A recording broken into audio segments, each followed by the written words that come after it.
Afternoon Talk on SAFM. Well, good afternoon indeed, and my name is Ashraf Garda. Thanks for joining us on the Afternoon Talk Show. For the next 2 hours, we talk, many issues of importance, I can assure you, including tech media issues coming up after 2:30, which you don't want to miss. Also want to get your thoughts about some of the top apps that you've been using that are most helpful, including probably what are your top apps? What is your number one app for the week? You tell me about that one. And you can always SMS me to 34701, 34701. That's going to cost you R2. You can also tweet to Ashraf Garda 1. Use the hashtag Afternoon Talk, and you can comment via Facebook as well. After 3 o'clock, I put in the spotlight Jandras Serame-Kotsi, who's the man in charge of the post office. So post your comments about him, I should say, as we put him in the spotlight. Should be really good talking to him about many issues, including his career as we profile him, but also the strike that that's just ended there. And thank goodness hasn't had the type of negative impact that had other strikes as well, as you're well aware of. That, of course, comes up later on. But we're going to start, however, with the big question at 2, as we normally do. And I think this is really interesting. I wonder what your thoughts are. If I asked you, so how do we heal the nation? If I asked you that question, how do we heal the nation? What would you say? If I asked you to SMS or comment about it, what would you actually write down or tell me? Now, having said that, that's your view.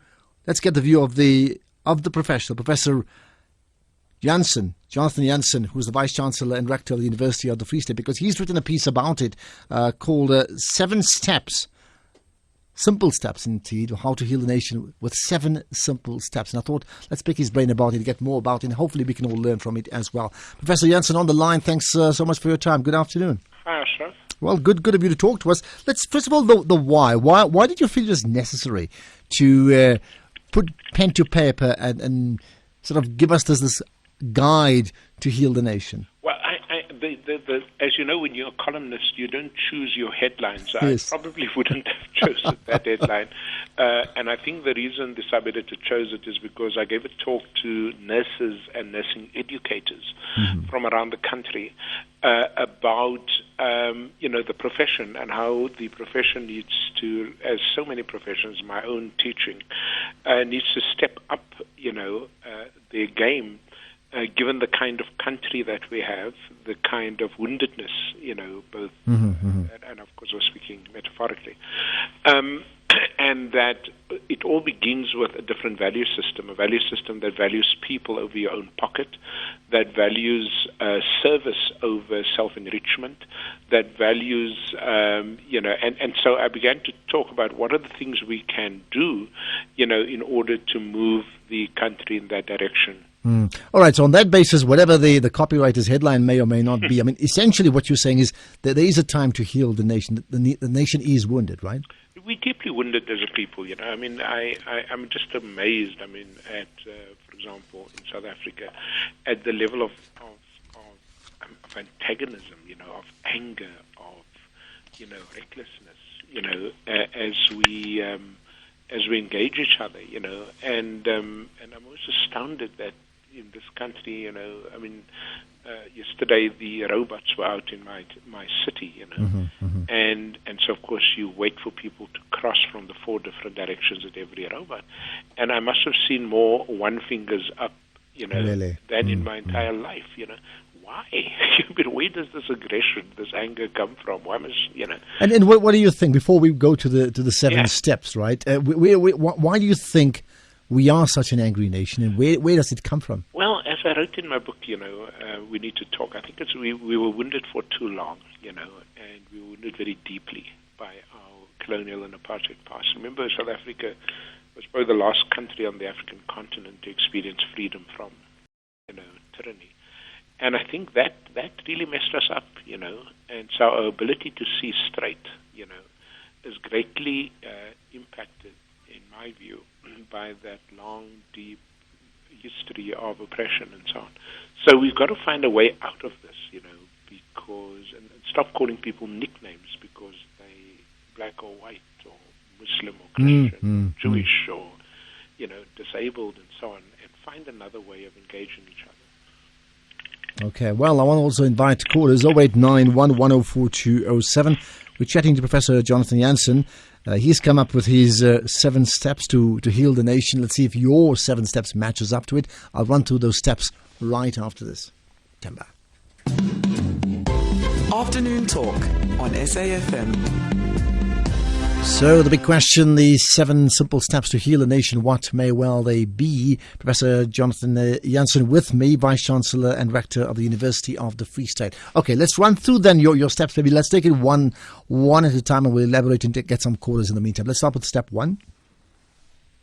You want me to do that? Yes, please do. Well, yeah, again, talking about the profession of nursing, but applying equally to, any workplace, the capacity to care, that is to work for others rather than yourself, the capacity for diligence, working hard rather than this sort of, slapgat attitude to work in our culture, the capacity for efficiency, that is working fast, the capacity for joy, and my point there was that, we're a lot of sad sacks. When I see people going into a classroom or into a clinic or into a government department, I'm always amazed at the sad faces, the lack of spring in the step, the capacity to organize yourself, which is, of course, a 21st century skill, the ability to organize the workplace, your knowledge, your environment, and so on, the capacity to anticipate, using knowledge to actually predict, what's going to happen in the near and distant future, and how important that is for professional people, and the capacity to change. That is to say, when you trained as a young teacher or a young nurse and so on, one of your biggest challenges is not becoming like the people who are already there, which is, again, sad and slow and inefficient and uncaring in many cases. And how do you prepare people to change their organizations and change their environments rather than become victims of it? Okay, so we've got the capacity to care is the capacity for diligence. So you've covered that to a degree, right? Yeah. Yeah. Efficiency. Yeah. How important is that? Because there's a sense that it's critically important. I mean, how much emphasis do we pay on it anyway?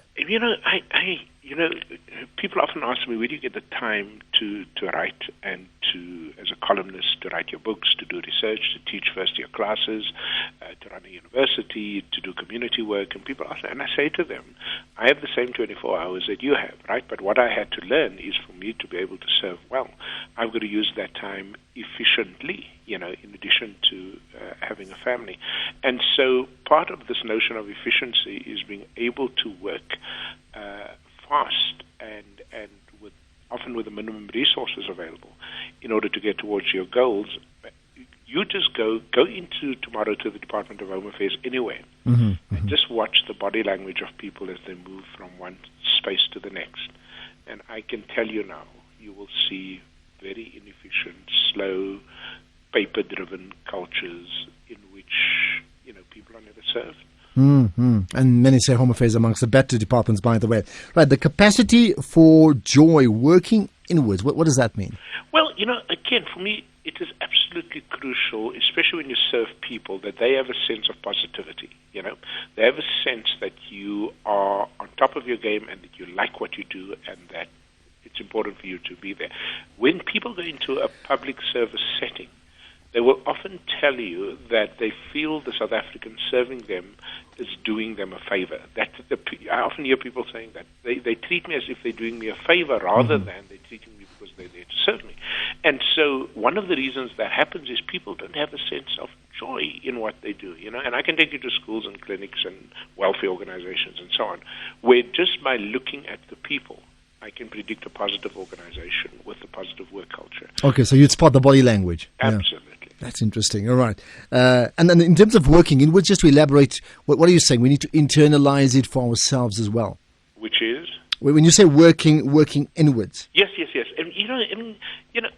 And again, take my profession. I mean, I didn't choose it because I wanted to become rich. I became a teacher because I wanted to make a difference, And therefore, there's something inherent in the work itself of teaching. So every time I see in front of me a class of students, whether I taught high school or now at university, I say to myself, what a privilege, what a joy to be able to, teach these young minds.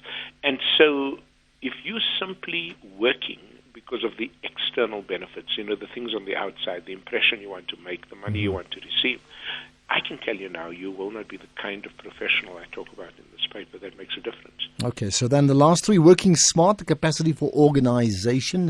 Tell me about that. Yeah, I the other day I had a large number of my colleagues from admissions in my office, because I went to some of their offices and looked as if a bomb had hit the place, And I said to them, okay, I probably get about 300 emails a day. I'm on Facebook and Twitter. I have hundreds of meetings. I normally start at 7, finish at 10 at night. Now look at this office and tell me if you see anything out of place here. Okay, and of course they were a bit embarrassed. And the point I wanted to make is being organized enables you to work faster, better, in a more focused way than simply have chaos around you. Now I know there are individuals who can do that, but they're the exception. So it's important for me in any work situation that you learn to organize not just your time, but your immediate environment such that you can, take the internet, for example, the capacity to access knowledge in real time efficiently, that seems to me to be a way of organizing yourself and your environment for optimum effect. Indeed. I've got David as well as Edwin on the line. I'll come to you in just a second, David and Edwin. Let's just run through the last two with Professor Jonathan Jansen. The capacity for anticipation, which is working ahead, and the capacity for change, working to make a difference. Maybe you can answer both in one go. Yeah, I've always noticed people, when you sit there after a crisis and you sort of say, but didn't you see this coming? Didn't you anticipate that? Take a simple university matter in South Africa, the inability to give students their academic results on time. And then 3 weeks later, there is a major protest and people get hurt and so on. Okay. Now, I often say to people when I see things like that, do you anticipate that by not serving people, you're going to have a problem? So for me, a part of anticipating the future, whether it's in economics or in, student services and so on, is a fundamental feature of a good professional. And then, of course, the capacity to change, to really not just change yourself, but change your organization as a commitment, because too many people go into a work culture and become like that culture as opposed to becoming change agents where they are. Yeah, I think they need to be proactive. Okay, let's get to the callers. I'm sure others have questions. I certainly do, but I want to get the listeners to get a chance to do that. David in Bloemfontein, let's start with you. Hi. Good afternoon, Ashraf. How are you? I'm very good, David. Go for it. Good afternoon. Good afternoon, Prof. I fully concur with what Prof has just said.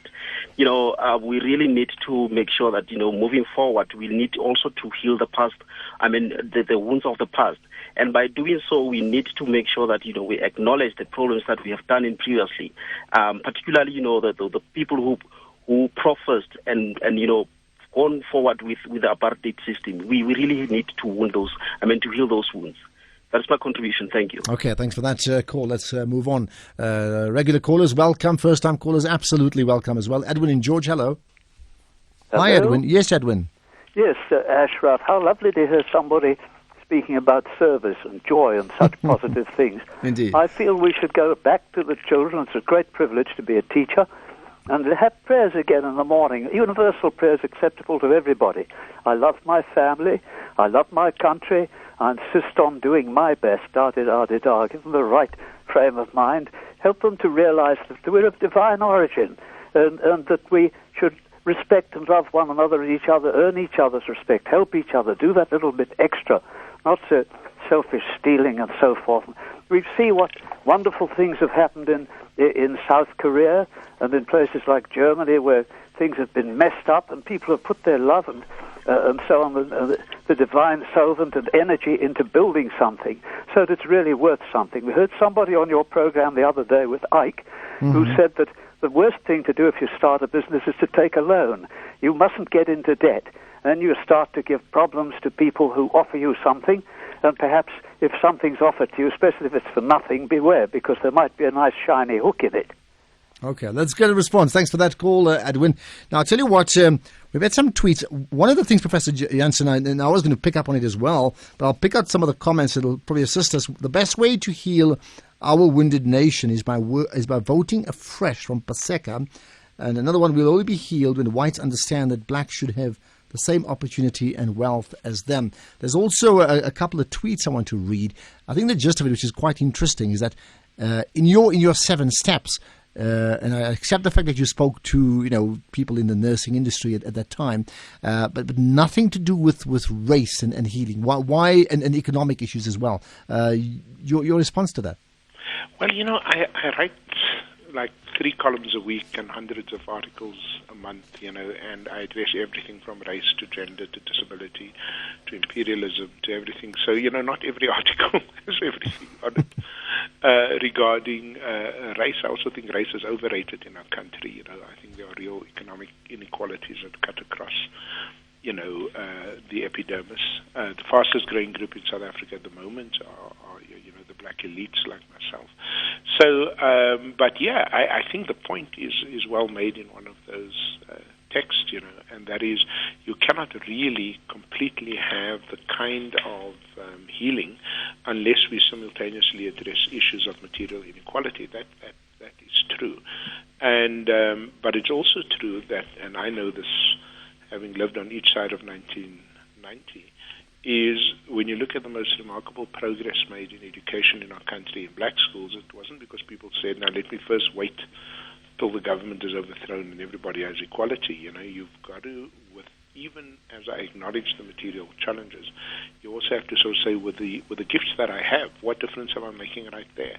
Okay, we'll see us sort of echoing some of the earlier criticism, tweeting saying, in his 7 steps, if Professor Jansen left out economic emancipation of black people, then his steps are useless. Okay, you've responded already to a degree with that one there. Sig, I'm coming to you in just a second.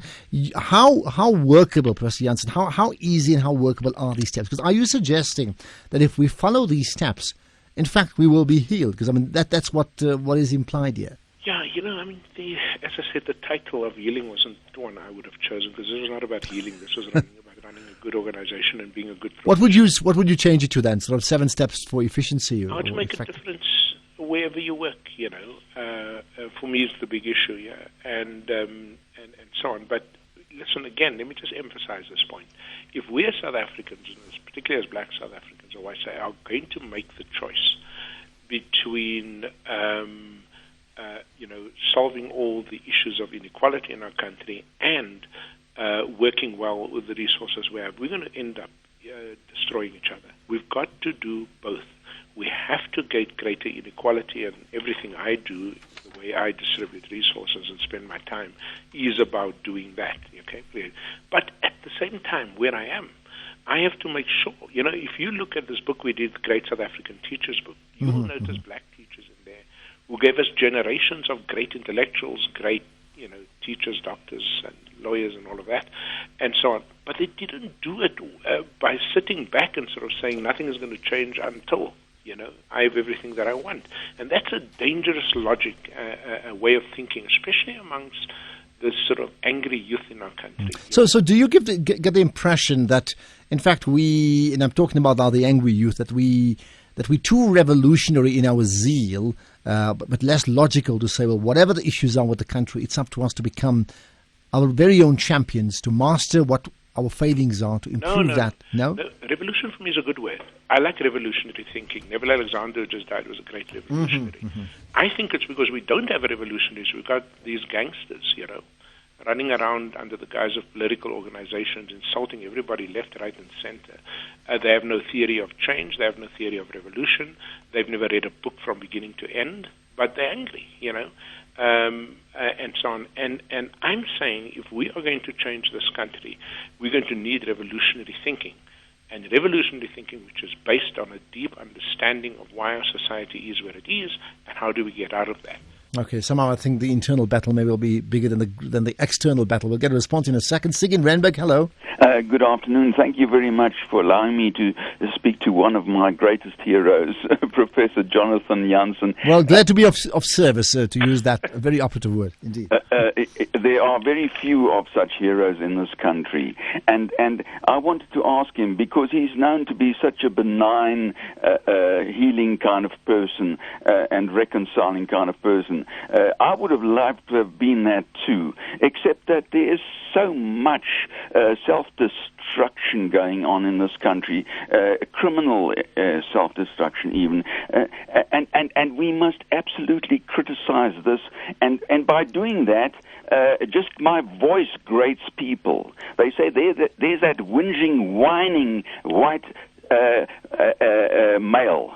Okay, Sig, I'm going to push you only because we don't have much time. How do we so what's your quick one? I mean, I what would you suggest? Ask how we do have to be critical. We cannot let childish tantrums allow to kill people like they're doing at Marikana at the moment. This morning they were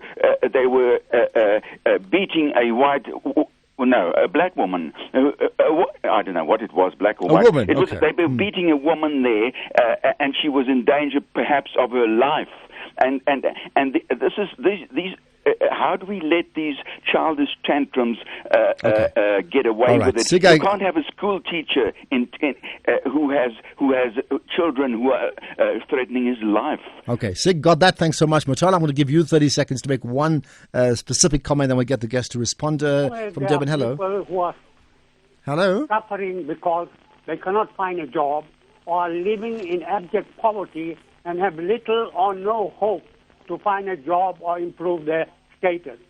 This position will continue and there will be no healing. To change this situation, the only real solution is to find jobs to those who will provide their livelihood from whatever they get. In this case, most of the people are uneducated. So what you need is to giving them the opportunity to utilize the land.